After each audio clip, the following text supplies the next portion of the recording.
চাঁদা প্রয়োজন, চাঁদা নেই, আমার ভাইকে ফিরাই দিই। কথাগুলো স্বাভাবিক নয়। বড় দলকে ছোট দলকে এটা বোঝা যাবে নির্বাচন যখন হবে তখন। কথা কি ঠিক? এ দেশে বড় দল ছিল মুসলিম লীগ। পূর্ব পাকিস্তান, পশ্চিম পাকিস্তানে তারা বড় দল ছিল। তারা বহুদিন যুগের পর যুগ তারা রাষ্ট্র পরিচালনা করছে ভোট দিয়েই, নির্বাচনে পাস্ট হয়ে। এখন কি মুসলিম লীগ বাংলাদেশে খুঁজতে পাওয়া যাবে না।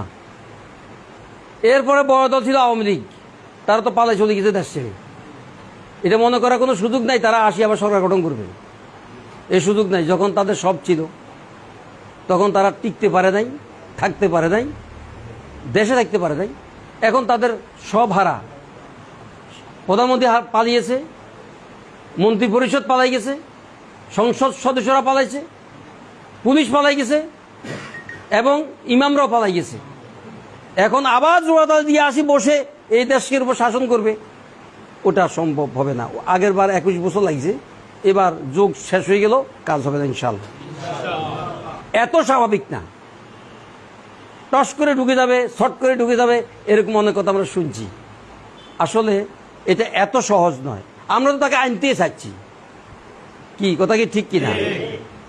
আমরা তো রেড অ্যালার্ট জারি করা হয়েছে, আনতে চাচ্ছি তাকে, এবং আনা হবে ইনশাল্লাহ। বিচার শুরু হয়েছে, বিচার হবে। এই বিচার ছাড়া নির্বাচন হবে না। ডিসেম্বরের মধ্যে নির্বাচন, ফেব্রুয়ারির মধ্যে নির্বাচন, এপ্রিলের মধ্যে নির্বাচন, নির্বাচন আগে সব পরে না। কথা কি আপনার ক্লিয়ার? কারণ দেশ এমন না। যারা যারা কথা বলতেছিল জামাত শিবির রগ কাটে কইছে না, এর ইতিমধ্যে কইছে না। আবার ট্রাইব্যুনাল চালু থাকা দরকার, জামাতের বিচার চালু থাকা দরকার। এখন এগুলো কমছে না বাড়ছে?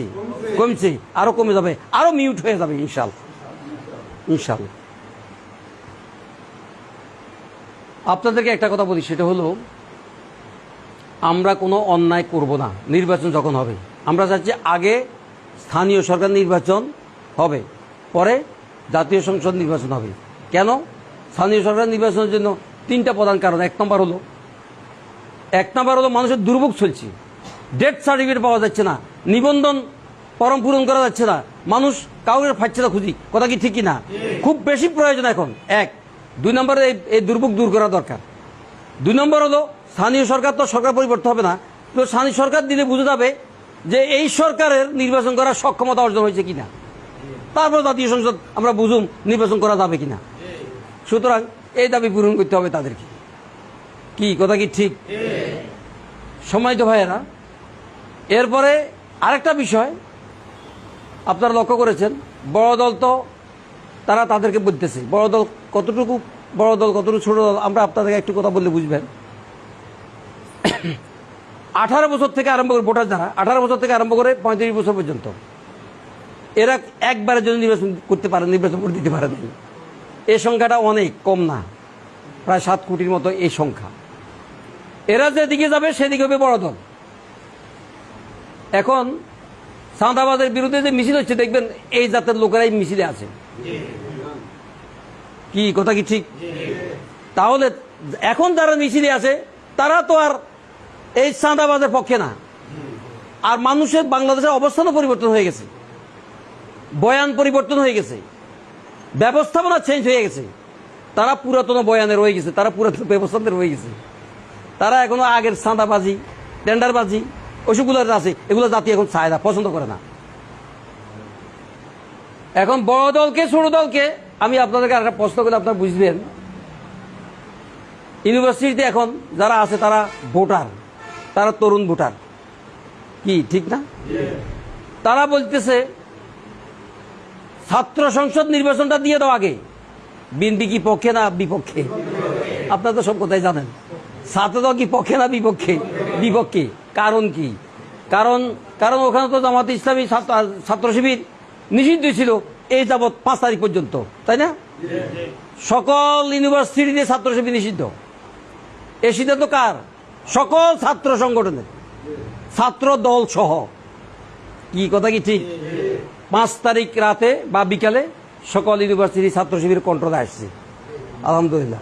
এর মানে আগে ছিল না, এখন আসছে না? আগেও ছিল, আগেও ছিল। আগে প্রকাশ ছিল না, গোপনে ছিল, এখন প্রকাশ্যে চলে আসছে। এই মুহূর্তে যদি নির্বাচন হয়, যা ছাত্র সংসদ নির্বাচন, ইনশাআল্লাহ প্রত্যেকটা ইউনিভার্সিটিতে ছাত্র শিবির জয়লাভ করবে ইনশাআল্লাহ। এই জন্যই তারা নির্বাচন চাইছে না। তাহলে তরুণের ভোট কোন দিকে? তরুণদের ভোট কোন দিকে? শিবির বা জামাতের দিকে? শিবির বলে শিবিরের দিকে মানে জামাতের দিকে, জামাতের দিকে মানে শিবিরের দিকে। আমরা আমিরে জামাত একটা ঘোষণা দিয়েছেন 2 সপ্তাহ আগে। আপনার এটা কি কানে গেছে? আপনাদের বুঝতে পারছেন, শুনছেন? উনি বলছেন আমরা অন্যায় করব না, আমরা অন্যায় করতে কাউকে দেব না। যিনি অন্যায় করতে চাইবেন, অন্যায় করবেন, আমরা তাকে অবশ করে দেব। এই কথাটা কথার কথা নয়। আমিরে জামাত এই কথাটা কথার কথা বলেন নাই। আমরা তো অনেক কথার কথা বলি, এটা কথার কথা না। উনি আমাদেরকে এই বিষয়ে কথা বলছেন যে এটা কথার কথা না, এটাই কথা। আমি আপনাদেরকে জিজ্ঞাসা করি, আমাদের কি প্রত্যেকটা ভোট কেন্দ্রে কি প্রচুর জনশক্তি আছে না নাই? আমি নোয়াখালীর কথা বলছি না, সারা দেশে আছে না নাই? আছে। তাদের সন্ত্রাস করার মতো শক্তি আছে 10 জনের, ধরেন এক সর্বোচ্চ, এর বাইরে না।